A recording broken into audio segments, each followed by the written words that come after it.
Assalamualaikum warahmatullahi wabarakatuh. Selamat pagi teman-teman. Saya Tia Kusuma Dewi, mahasiswa PGMIP 2018 akan menjelaskan bab alam semesta. Yang pertama, kita akan membahas mengenai pengertian alam semesta. Yang kedua, terbentuknya alam semesta.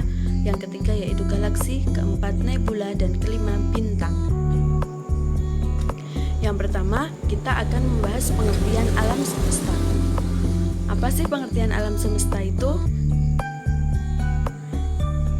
Alam mempunyai arti segala yang terdapat di langit dan di bumi, sedangkan semesta artinya segenap ataupun seluruhnya. Jadi dapat disimpulkan bahwa alam semesta adalah ruang di mana di dalamnya terdapat kehidupan biotik maupun abiotik serta segala macam peristiwa alam. Jadi alam semesta itu segala sesuatu atau seluruhnya yang ada di langit dan di bumi. Kemudian yang kedua, kita akan membahas mengenai terbentuknya alam semesta. Nah, di dalam PPT saya ada 5 teori terbentuknya alam semesta. Yang pertama yaitu teori egosentris. Awalnya, para ilmuwan astronom menetapkan bahwa manusialah yang menjadi pusat alam semesta ini. Tetapi teori ini dirasa kurang cocok untuk terbentuknya alam semesta. Kemudian diganti menjadi teori geosentris. Setelah itu mereka menetapkan bumi yang menjadi pusat yang ditokohi oleh Claudius Ptolemeus. Kemudian yang ketiga ini teori heliosentris. Setelah mereka menemukan teori geosentris yang dirasa juga kurang cocok, mereka menemukan dengan teori heliosentris, di mana matahari menjadi pusatnya alam semesta yang dikemukakan oleh Nicolaus Copernicus. Namun mereka menyadari bahwa teori tersebut lebih cocok untuk tata surya, dan tata surya hanya sebagian dari galaksi, dan galaksi bagian kecil dari alam semesta. Alam semesta terdiri dari semua materi, bumi, planet-planet, matahari yang termasuk dalam tata surya hanyalah bagian kecil di antara 200 miliar bintang penyusun galaksi Bima Sakti. Perhitungan sampai ke angka 200 miliar bintang hanya untuk sebuah galaksi. Jadi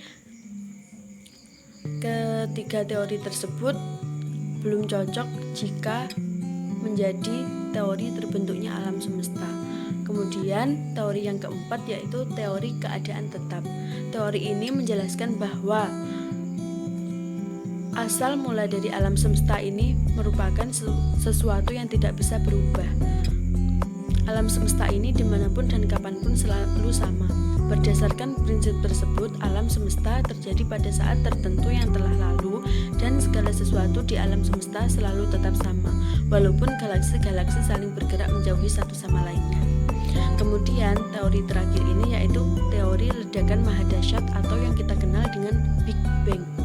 Lah, teori ini sangat diyakini oleh para ilmuwan bahwa teori ini mampu mengeluarkan sesuatu yang bisa diterima oleh masyarakat umum, yang bisa kita terima bahwa terbentuknya alam semesta itu berawal dari primeval atom yang berisi semua materi dalam keadaan yang sangat padat dan meledak sehingga terjadinya alam semesta. Terjadi sekitar 15 tahun yang lalu, yang dikemukakan oleh Abbe J. Lemaitre.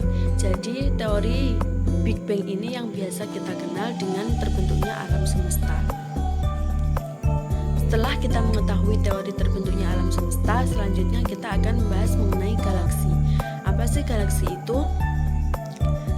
Di dalam ilmu astronomi, galaksi adalah suatu sistem yang terdiri atas bintang-bintang, gas, dan debu yang amat luas, di mana anggotanya memiliki gaya tarik-menarik atau yang kita sebut dengan gaya gravitasi. Secara garis besar, galaksi dibagi menjadi 3 berdasarkan bentuk atau penampakannya, yaitu tipe spiral, elips, dan tidak beraturan. Galaksi yang kita amati dan dipelajari oleh astronom sejauh ini komposisinya sekitar 75% galaksi spiral, 20% galaksi elips, dan 5% galaksi tidak beraturan. Nah, apakah yang paling banyak muncul itu adalah galaksi spiral? Salah, yang paling banyak muncul di alam semesta ini yaitu galaksi elips. Sesungguhnya yang paling banyak terdapat di alam semesta ini yaitu galaksi elips. Kenapa? Jika diambil volume ruang angkasa yang sama, orang akan menemukan lebih banyak yang redup sehingga teramat sulit untuk diamati. Jadi ketika para astronom meneliti yang banyak muncul yaitu galaksi spiral. Padahal faktanya itu yang banyak muncul yaitu galaksi elips. Kemudian kita akan mempelajari nebula. Apa sih nebula itu? Nebula adalah kabut atau awan debu dan gas yang bercahaya dalam suatu kumpulan yang sangat luas. Nebula banyak diyakini oleh para ahli sebagai suatu materi cikal bakal terbentuknya suatu sistem bintang, seperti sistem bintang matahari atau disebut tata surya. Jadi, nebula ini bisa dikatakan sebagai cikal bakal terbentuknya tata surya. Nebula yang terkenal antara lain yaitu nebula Orion M42 pada rasi Orion dan nebula Trifid pada rasi Sagittarius. Nah, yang terakhir kita akan membahas mengenai bintang. Bintang itu biasa kita menyebutnya dengan benda angkasa yang bisa memancarkan cahayanya sendiri. Salah satu bintang adalah matahari, karena matahari bisa memancarkan cahayanya sendiri. Nama-nama bintang yang lainnya yaitu bintang Polaris, Antares, Aldebaran, Sirius, Spica, dan lain sebagainya. Kemudian, kelompok bintang-bintang yang membentuk pola tertentu dan letak yang berdekatan disebut rasi bintang atau konstelasi bintang.